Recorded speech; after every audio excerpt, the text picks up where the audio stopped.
Nous allons maintenant rentrer au cœur de cet écrit et essayer de comprendre ce que Nichiren a souhaité enseigner spécifiquement à Munenaga dans l'épreuve qu'il traversait avec son frère Munenaka.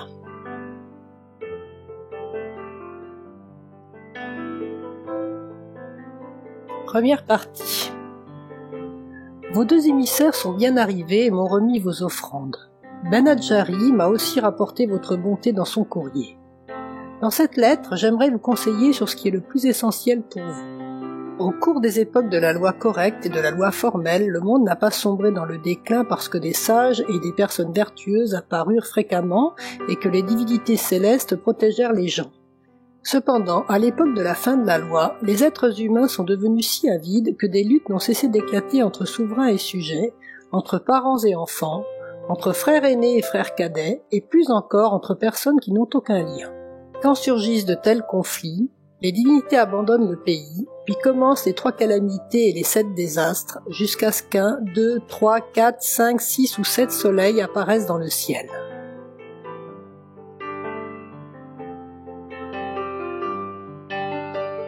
Les plantes et les arbres se flétrissent et meurent, les rivières, grandes et petites, s'assèchent, la terre se consume lentement comme du charbon de bois, et la mer devient comme de l'huile bouillante.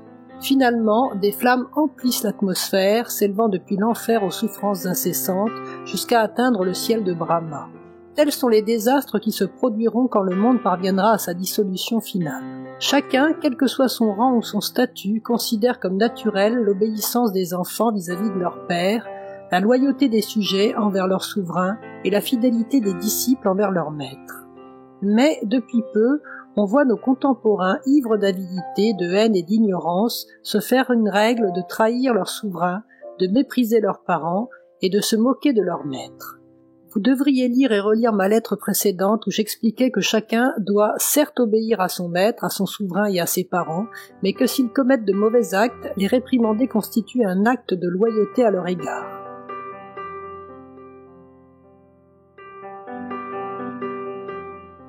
Tout d'abord, quelques explications. Ben Adjari est un autre nom de Nisho, 1221-1323, un des 6 disciples principaux de Nichiren. Il se consacra à la propagation de son enseignement principalement à Kamakura.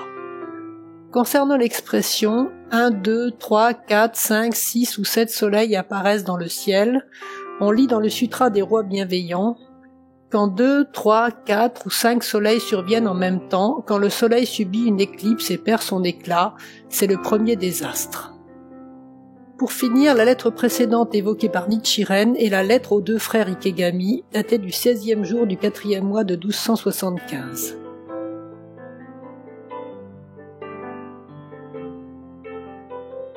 Nous allons voir maintenant les messages de cette première partie. Le premier message est « La lutte contre les 3 obstacles et les 4 démons est source d'une grande joie. » Personne ne souhaite affronter les 3 obstacles et les 4 démons. Il paraît donc inconcevable de prime abord que Nichiren Daishonin affirme que leur apparition est une source de joie.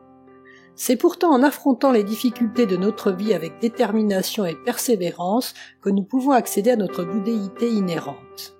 L'attitude que nous adoptons face aux aléas de l'existence est fondamentale. Il est ainsi nécessaire de s'approprier les 3 obstacles et les 4 démons en considérant qu'ils sont la conséquence et la manifestation de notre propre progression sur la voie de la bouddhéité. Nous sommes les protagonistes de leur apparition dans notre propre existence et nous avons à les surmonter pour parvenir à un bonheur durable, empreint des vertus de la bouddhéité, connue sous le nom des 4 vertus, comme nous l'avons déjà vu, une description des nobles qualités du Bouddha. Quand nous prenons conscience de cela, la lutte contre les 3 obstacles et les 4 démons devient la source d'une grande joie. Il ne faut cependant pas se laisser griser par les bienfaits reçus en adoptant la foi ou négliger sa pratique bouddhique quotidienne afin de continuer à développer notre personnalité et établir un état de bonheur intérieur indépendant des circonstances tout en œuvrant dans la société.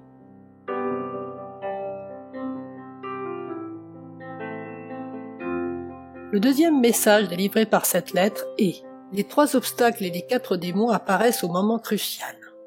Après avoir remercié son disciple pour les offrandes sincères qu'il lui a fait parvenir, Nichiren le conseille sur ce qui est essentiel pour lui à ce moment-là. Nichiren enseigne que les 3 obstacles et les 4 démons apparaissent au moment crucial. c'est-à-dire lorsque nous sommes sur le point d'atteindre la bouddhéité. Nichiren Daishonin nous exhorte à ne pas être vaincu à ce moment clé et à briser l'ignorance et l'illusion afin de remporter une victoire totale. Nichiren décrit ensuite l'époque de la fin de la loi comparativement aux deux époques précédentes de la loi correcte et de la loi formelle, en s'appuyant sur les sutras bouddhiques, enseignements de Shakyamuni.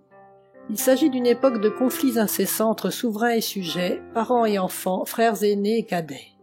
Nichiren explique que cela est dû au fait que la vie des êtres humains est souillée par les trois poisons, l'avidité, la colère et l'ignorance, source de toutes les illusions, et des désirs terrestres qui nous empêchent de nous orienter vers le bien. Il s'ensuit que les êtres humains ne respectent pas leurs souverains, leurs parents et leurs maîtres. C'est un regard bouddhique sur la situation de l'époque. Il est dit en général dans les sutras bouddhiques, lorsque vient l'époque de la fin de la loi, que les personnes vertueuses disparaissent et que l'on voit à leur place, je cite, les calomniateurs, les flatteurs, les personnes déloyales et celles qui ont des vues erronées, emplir le pays. Écrit page 852. En d'autres termes, c'est une ère mauvaise dominée par des agitateurs au service de leurs intérêts personnels qui sèment suspicion et méfiance parmi les gens. Dans une époque de confusion, le jugement des gens est déformé et ils ne sont plus capables de reconnaître clairement ceux qui disent la vérité, c'est-à-dire les personnes sages et les personnes vertueuses, mais au contraire, le plus souvent, les persécutent. En revanche, dans une époque troublée, lorsque la société est dans l'impasse en raison des jugements erronés des gens, la différence entre authenticité et imposture éclate au grand jour.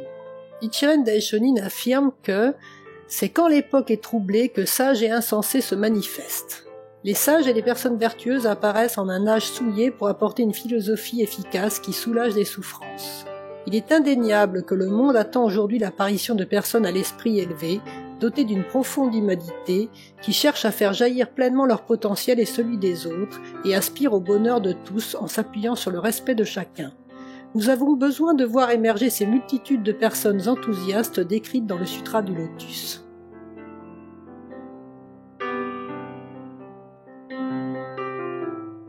Nous abordons maintenant le troisième message, qui est l'importance de se dresser au moment crucial. Nichiren Daishonin commence par expliquer ce que n'est pas la véritable piété filiale. Il affirme que la véritable piété filiale doit certes s'appuyer sur des actions correctes, en accord avec la société dans laquelle on vit, mais également et surtout des actions en accord avec la loi bouddhique. Nichiren souligne la particularité de cette époque dégénérée de la fin de la loi, comme l'intensification des conflits et discordes, non seulement dans la population dans son ensemble, mais dans les relations entre proches, dans la famille et les amis. Il fait aussi le lien entre ces conflits et les désastres qui ne manqueront pas de s'abattre sur le monde. Nichiren explique que notre environnement dépend de notre attitude intérieure et de notre comportement. Nichiren explique également que si l'obéissance à notre souverain ou à nos parents nous amène à nous opposer aux enseignements bouddhiques, alors réprimander notre souverain ou nos parents correspond à la véritable piété filiale. Nichiren souligne l'importance d'appréhender les événements selon leur signification profonde, plutôt que de se contenter d'un jugement issu de leurs aspects superficiels et transitoires, ainsi qu'il l'avait déjà fait dans la lettre au frère Ikegami où il avait écrit « Pour toutes les affaires de ce monde, il est du devoir du fils d'obéir à ses parents, et pourtant, sur la voie de la bouddhéité, la désobéissance aux parents constitue en définitive la piété filiale. » Écrit, page 502. Dans cette lettre, il souligne une nouvelle fois l'importance de ce principe pour ceux qui adoptent l'enseignement bouddhique correct. Dans la deuxième moitié de cette lettre, il assure Munenaga que, en restant ferme dans sa pratique bouddhique, il pourra non seulement atteindre lui-même la bouddhéité, mais aussi mener à l'illumination son père, qui est hostile à l'enseignement correct. Nichiren explique à Munenaga qu'il se trouve à un point critique et qu'il doit le dépasser en fondant clairement sa perception des événements sur sa foi dans la loi merveilleuse. Tout au long de cette lettre, Nichiren explique à Munenaga l'importance de se dresser avec confiance et avec une forte conviction. Tel est toujours le vœu du maître. Il aspire à ce que ses disciples se dressent résolument dans la foi. Dans la vie, quand nous nous trouvons confrontés à un dilemme, rien n'est plus précieux que les conseils de son maître. Ce qui peut être effrayant et insidieux à propos des fonctions négatives ou de ce que le bouddhisme appelle les amis de mal, c'est qu'elles se manifestent de façon vraiment variée pour tenter de détruire notre foi. Après avoir été une première fois déshérité, puis rétabli dans ses droits, l'aîné des frères Ikegami, Munenaka, fut déshérité une seconde fois par son père. Mais sa détermination demeura inflexible et il refusa catégoriquement de revenir en arrière. Son engagement inébranlable dans la pratique bouddhique en acceptant d'être déshéritée et des sanctions sociales associées, plutôt que de renoncer à sa foi, Munenaka donne de fait sa vie au Sutra du Lotus. Cela lui vaut l'éloge de Nichiren qui écrit « Munenaka va désormais devenir un des pratiquants de ce sutra », écrit page 641.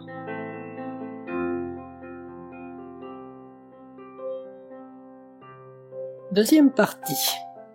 Récemment, votre frère aîné, Uemon no Sakan, a été de nouveau déshérité par votre père. J'avais dit à votre épouse, lorsqu'elle m'a rendu visite, qu'il était certain qu'il serait une fois encore déshérité. Je me demandais avec appréhension comment vous, Ioe no Sakan, alliez réagir. Et je l'ai prévenue qu'elle devait s'attendre au pire. Cette fois, j'en suis sûr, vous allez abandonner votre foi. Dans ce cas, je n'ai pas la moindre intention de vous adresser de reproches. De votre côté, vous ne devriez pas non plus blâmer Nichiren quand vous tomberez en enfer. Je n'en serai aucunement responsable. Il est indéniable qu'un incendie peut réduire instantanément en cendres une steppe qui existait depuis 1000 ans et que le mérite acquis en plus de 100 années peut être détruit par un seul mot. Votre père, Saimon no Taiyu, semble être devenu maintenant un ennemi du Sutra du Lotus. En revanche, votre frère, Uemon no Taiyu Sakan, va désormais devenir un des pratiquants de ce sutra.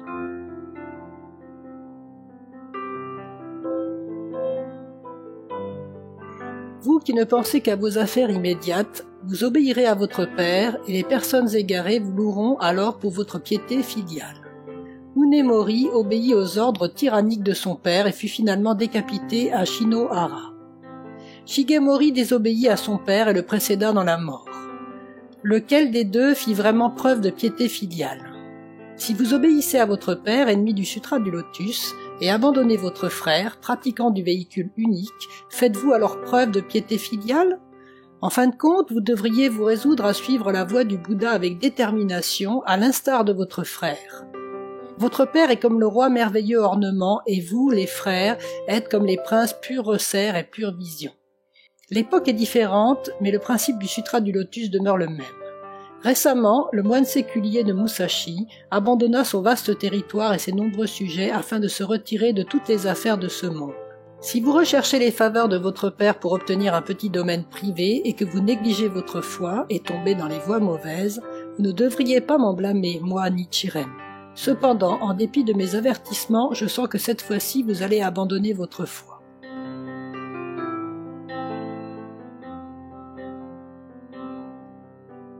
Tout d'abord, quelques explications. Uemon no Taiyu Sakan est le frère aîné des frères Ikegami. La déclaration Uemon no Taiyu Sakan va désormais devenir un des pratiquants de ce sutra implique que si, plutôt que de renoncer à sa foi, le frère aîné Munenaka accepte d'être déshérité avec les sanctions sociales que cela entraîne, il donne effectivement sa vie pour le Sutra du Lotus.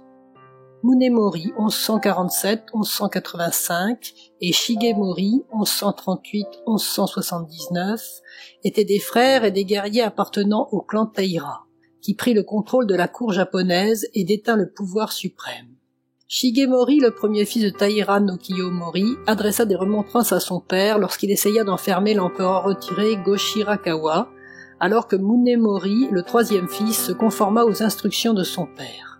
Shigemori mourut de maladie, et Munemori, après l'anéantissement des forces Taira à Dano-Ura, tenta de se noyer. Mais il fut capturé et finalement décapité à Shinohara, dans la province d'Omi. Le moine séculier de Musashi désigne Hojo Yoshimasa, 1242-1281, un des plus hauts fonctionnaires du gouvernement de Kamakura qui détint des postes importants tels que celui de conseiller du régent et gouverneur de province.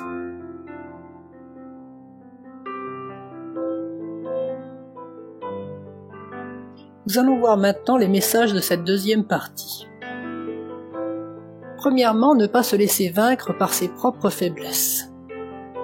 Quand Munenaka, l'aîné des frères Ikegami, fut déshérité une seconde fois, Nichiren envoya donc cette lettre sévère à son cadet, Munenaga, pour lui faire part de ses doutes quant à ses capacités à ne pas renoncer à sa croyance. Nichiren, dans cette lettre, met en garde Munenaga sur la forte probabilité qu'il abjure sa foi, parce que sa conception de la réalité est basée sur une vision superficielle et immédiate des choses. Nichiren explique à Munenaga que l'obéissance à la volonté de son père peut sembler être de la piété filiale en apparence, mais que s'il recherche les faveurs de son père pour obtenir un domaine et néglige sa foi, il tombera inévitablement dans les mauvaises voies et ne devra pas l'en blâmer parce que Nichiren l'en a averti à plusieurs reprises. Nichiren Daishonin insiste auprès de Munenaga sur ce qu'est la véritable piété filiale, bien qu'elle puisse passer en apparence pour de la désobéissance aux yeux de son père. Il s'agit de rester fidèle à sa croyance, en cohésion avec son frère, ce qui mènera au final les fils et le père à la bouddhéité. Le lien de maître à disciple qui unit Nichiren au frère Ikegami est fort. En bouddhisme, le maître aspire au développement du disciple, et des encouragements rigoureux témoignent donc de l'affection qu'il leur porte. Nichiren n'a pas l'intention de rejeter Munenaga, mais il est très sévère avec lui, ce qui témoigne au contraire de l'affection qu'il lui porte et de sa volonté de l'encourager en l'aidant à surmonter les faiblesses qu'il a perçues en lui.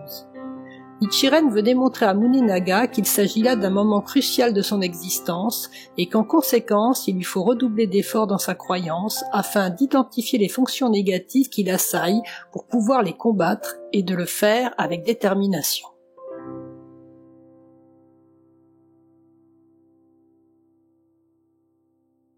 Deuxièmement, la véritable piété filiale consiste à conserver sa foi. En persécutant son fils aîné pour sa croyance, Yasumitsu devient ennemi du Sutra du Lotus. Par conséquent, si Munenaga lui obéit, guidé par l'appât du gain en donnant l'apparence de l'obéissance filiale, il devient lui aussi ennemi du Sutra du Lotus et tombera dans les mauvaises voies. Nichiren explique que c'est la véritable piété filiale qui peut dans ce cas passer par la désobéissance à son père en apparence, mais que le fait de rester fidèle à sa croyance en cohésion avec son frère amènera les fils et le père à la bouddhéité au final. La sévérité de Nichiren dans ses propos est destinée à éveiller la détermination de Munenaga. Négliger puis abandonner sa croyance serait avant tout une défaite intérieure dont l'enseignement qu'il renie en faisant cela ainsi que le maître qui l'enseigne ne sont en aucun cas responsables.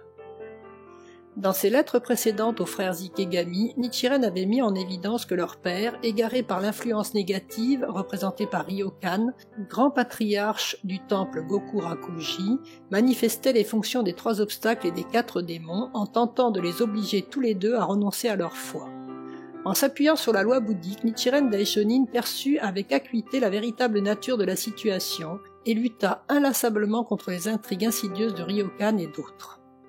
Cependant, Nichiren Daishonin incite les frères à faire vraiment preuve de dévotion envers leur père, qui avait été égaré par un mauvais maître, et à poursuivre leurs efforts sur la voie de l'illumination grâce au pouvoir de la foi bouddhique. Il était convaincu que la meilleure voie pour mériter le qualificatif de fils loyaux consistait pour eux à atteindre la bouddhéité, même si s'engager dans cette voie pouvait passer dans un premier temps comme une forme de désobéissance à leur père. En effet, cela leur permettrait de le conduire au bonheur au sens le plus authentique et le plus profond du terme.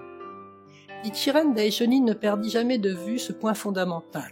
Le but était que les frères conduisent leur père à l'enseignement définitif.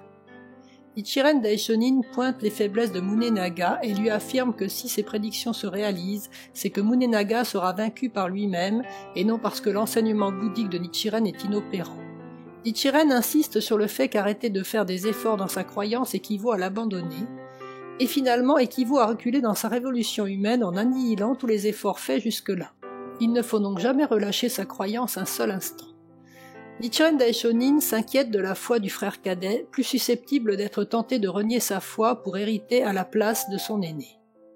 Nichiren Daishonin encourageait ses disciples constamment et s'assurait qu'ils avaient bien compris son message avec leur vie et qu'ils soient prêts à agir. Déterminé à ce qu'ils ne soient pas vaincus par les fonctions négatives et désireux de les voir se comporter en tant que véritables disciples, il continuait à les guider avec sagesse et compassion, alternant patience et franchise, douceur et sévérité. Nichiren Daishonin dit « Pour toutes les affaires de ce monde, il est du devoir du fils d'obéir à ses parents, et pourtant, sur la voie de la bouddhéité, la désobéissance aux parents constitue en définitive la piété filiale. » Écrit, page 502. Les deux notions ne s'opposent pas, il n'y a pas besoin de choisir l'une au détriment de l'autre, révéler sa bouddhéité devient l'expression même de la dévotion filiale, et non seulement ceux qui entendent le Sutra du Lotus atteindront la bouddhéité eux-mêmes, mais aussi leur père et mère, sans changer d'apparence. Les écrits de Nichiren, volume 2, en langue anglaise, page 744. L'obscurité fondamentale existe en chacun de nous. Elle existe aussi dans la vie des Bouddhas. L'obscurité de la vie d'un bodhisattva au seuil du stade de l'illumination parfaite peut activer le roi démon qui l'empêche d'atteindre l'éveil. S'il en est ainsi pour les bodhisattvas à ce stade, ce doit l'être d'autant plus pour nous personnes ordinaires. Le roi démon représente l'impulsion négative fondamentale dans les profondeurs de la vie. C'est elle qui provoque le désir de contrôler les autres, voire de les tuer, et entraîne la destruction et la guerre. Pour la maîtriser, nous devons faire briller notre nature de Bouddha inhérente à la vie elle aussi. Pour cela, il nous faut nous exercer dans la foi, pratiquer le bouddhisme et le transmettre.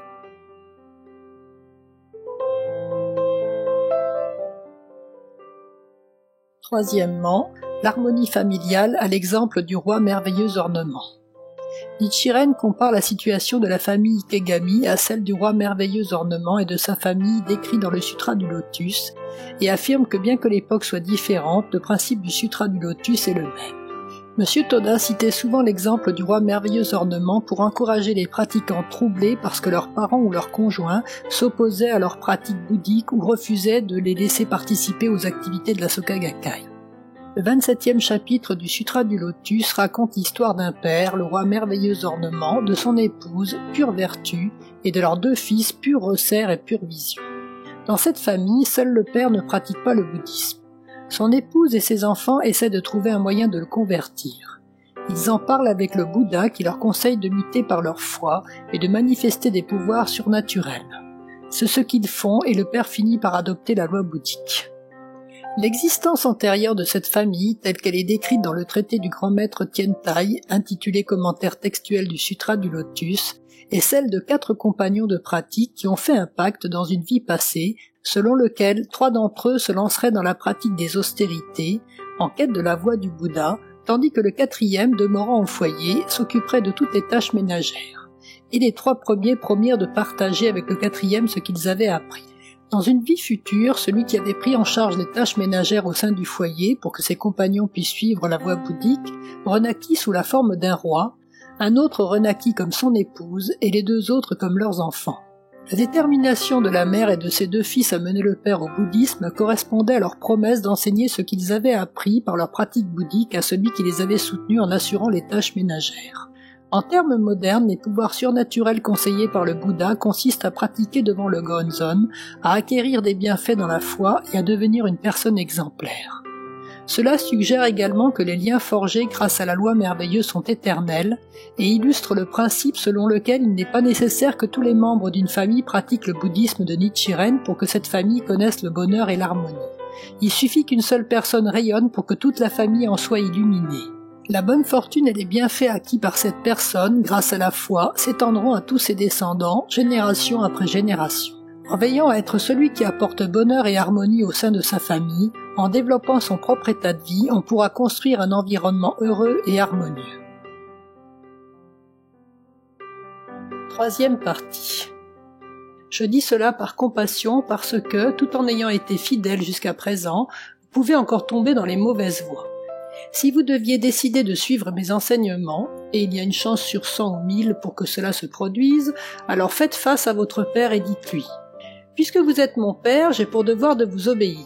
Mais, comme vous êtes devenu un ennemi du Sutra du Lotus, je manquerai à la piété filiale en agissant ainsi. C'est pourquoi j'ai décidé de rompre avec vous et de suivre mon frère. Si vous deviez le déshériter, alors sachez que c'est moi aussi que vous déshériterez. Vous ne devriez pas éprouver la moindre crainte dans votre cœur. C'est le manque de courage qui empêche d'atteindre la bouddhéité, même si l'on peut avoir professé la foi dans le Sutra du Lotus de nombreuses fois depuis d'innombrables kalpas.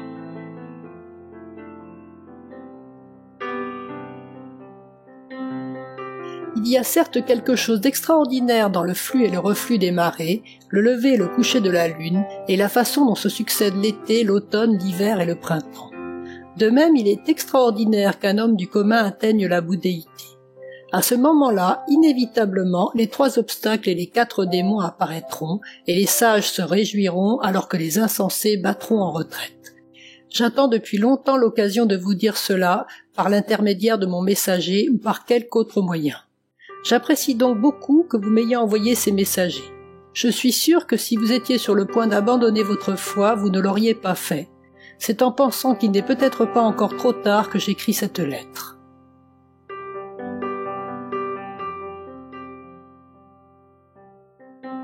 Nous allons voir maintenant les messages de cette troisième partie. Premièrement, les obstacles sont difficiles à franchir pour atteindre la bouddhéité. Nichiren explique à Munenaga que les 3 obstacles et les 4 démons apparaissent quand une personne est sur le point d'atteindre la bouddhéité. Mais il ajoute que la plupart des gens n'atteignent pas la bouddhéité, même en ayant pratiqué le Sutra du Lotus depuis le très lointain passé jusqu'au moment présent, c'est parce qu'ils sont finalement vaincus par les 3 obstacles et les 4 démons. Le moment où apparaissent les 3 obstacles et les 4 démons est difficile à surmonter, mais il est crucial, parce qu'en les surmontant, on est certain d'atteindre la bouddhéité. L'apparition des 3 obstacles et des 4 démons nous permet de montrer que nous sommes sur la bonne voie de la pratique correcte, basée sur notre engagement inébranlable à lutter pour Kozen Rufu avec un dévouement altruiste, sans nous laisser intimider par aucune épreuve ni aucun obstacle. Nichiren dit ainsi dans cette lettre: « À ce moment-là, inévitablement les 3 obstacles et les 4 démons apparaîtront et les sages se réjouiront alors que les insensés battront en retraite. » À ce propos, M. Makiguchi, le premier président de la Soka Gakkai, déclarait que ce qui distinguait les pratiquants des simples croyants était cette capacité à faire face aux fonctions démoniaques. Il disait que les gens qui n'accomplissent que des petits actes de bonté et pratiquent la foi dans le seul dessein d'obtenir des bienfaits pour eux-mêmes ne rencontreront certainement pas des obstacles. Et ceux qui se consacrent à la pratique altruiste du bodhisattva seront très probablement attaqués par les fonctions démoniaques. M. Makiguchi affirmait ainsi qu'être confronté aux obstacles et aux fonctions démoniaques est la caractéristique même d'un pratiquant. Élever notre état de vie vers la bouddhéité, inhérente à notre vie et à celle des autres, fait apparaître les obstacles et fonctions démoniaques issues de notre propre obscurité fondamentale, ainsi que l'ignorance provenant de notre propre vie et de la vie des autres. M. Makiguchi enjoignait les pratiquants à faire jaillir les obstacles et fonctions démoniaques pour les terrasser, tout en approfondissant leur foi et en acquérant des bienfaits immenses issus de la transformation du poison en remède, c'est-à-dire en transformant les désirs terrestres et la souffrance en bienfaits et en illumination grâce au pouvoir de la loi merveilleuse. Selon M. Toda, deuxième président de la Soka Gakkai, le grand bienfait de la foi et l'essence de la révolution humaine consiste à vaincre les 3 obstacles et les 4 démons et à lutter courageusement contre les 3 puissants ennemis, c'est-à-dire 3 types de personnes qui persécutent ceux qui propagent le Sutra du Lotus après la disparition de Shakyamuni dans la dernière période de la loi. Les laïcs arrogants, les moines arrogants et les faux sages arrogants. M. Toda répétait qu'il était essentiel d'être en mesure de reconnaître l'adversité comme une manifestation des fonctions démoniaques et de développer davantage encore notre courage pour la surmonter.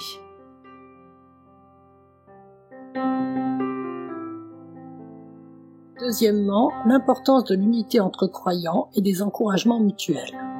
Le bouddhisme est un enseignement qui prône la transformation intérieure en se basant sur la pratique et la foi, ainsi que sur l'unité entre pratiquants, constituant un soutien solide par des encouragements mutuels constants. Il ne faut pas laisser l'environnement contrôler notre vie, mais il faut au contraire s'engager concrètement dans le monde de la foi et de la pratique afin de faire jaillir un esprit combatif, semblable à celui de Nichiren face aux fonctions démoniaques, et la relation avec nos compagnons de pratique nous permettra également de nous renforcer.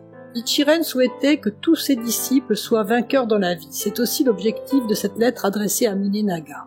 Nichiren Daishonin rend hommage au caractère extraordinaire des mouvements immuables du monde et y compare l'inexorable atteinte de la bouddhéité par les êtres humains ordinaires.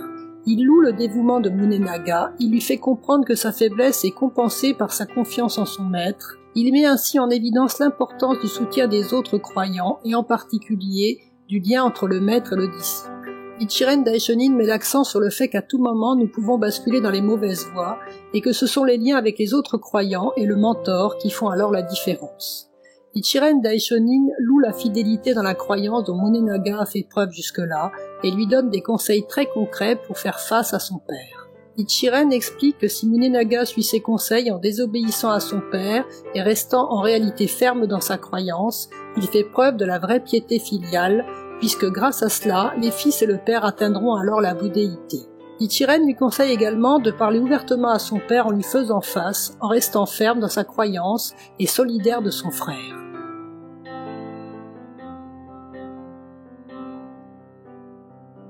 Troisièmement, la véritable causalité du mauvais karma. La croyance nécessite le courage de faire face à la réalité sans renier sa croyance, jusqu'au bout, quelles que soient les épreuves. Ceux qui pratiquent l'enseignement du Sutra du Lotus peuvent rencontrer de grands obstacles résultant de leur pratique. C'est en réalité un bienfait leur permettant de changer leur karma et d'en alléger les rétributions. Grâce au puissant pouvoir bénéfique de notre pratique en cette vie, la rétribution de la souffrance à venir apparaît sous forme atténuée au présent. Le bouddhisme de Nichiren établit avant tout que la cause de tout mauvais karma réside essentiellement dans la non-croyance et l'irrespect de la loi bouddhique.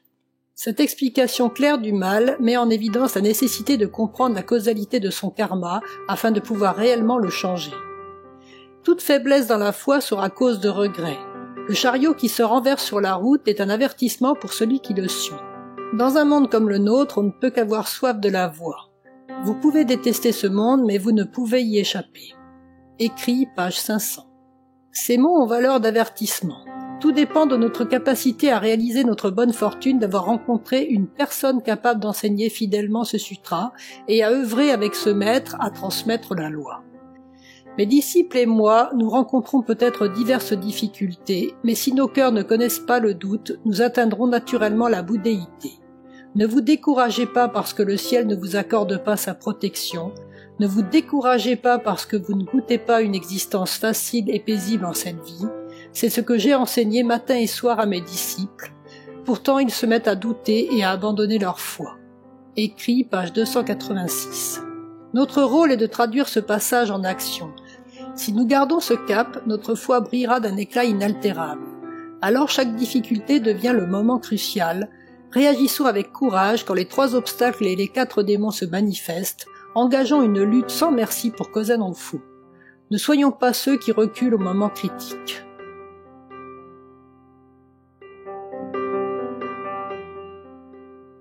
Quatrièmement, il suffit d'une seule personne à la foi sincère au sein d'une famille. Bien que certains pratiquants sincères soient très actifs dans notre mouvement, ils n'obtiennent pas forcément le soutien ou la compréhension de leurs parents. Cependant, ils ne doivent pas s'inquiéter, ni s'impatienter, ni essayer de les convaincre. Au sein d'une famille, une seule personne à la foi sincère, grâce à son influence positive, suffit pour que tous savourent une prospérité et un bonheur durable. M. Toda disait que si nous n'avions pas à cœur de percevoir l'état de Bouddha de nos parents, nous ne pourrions alors ni réaliser notre révolution humaine, ni transformer la société. Les efforts pour surmonter la froideur et l'indifférence en nous et manifester le même état bienveillant que le Bouddha représentent l'essence de la révolution humaine.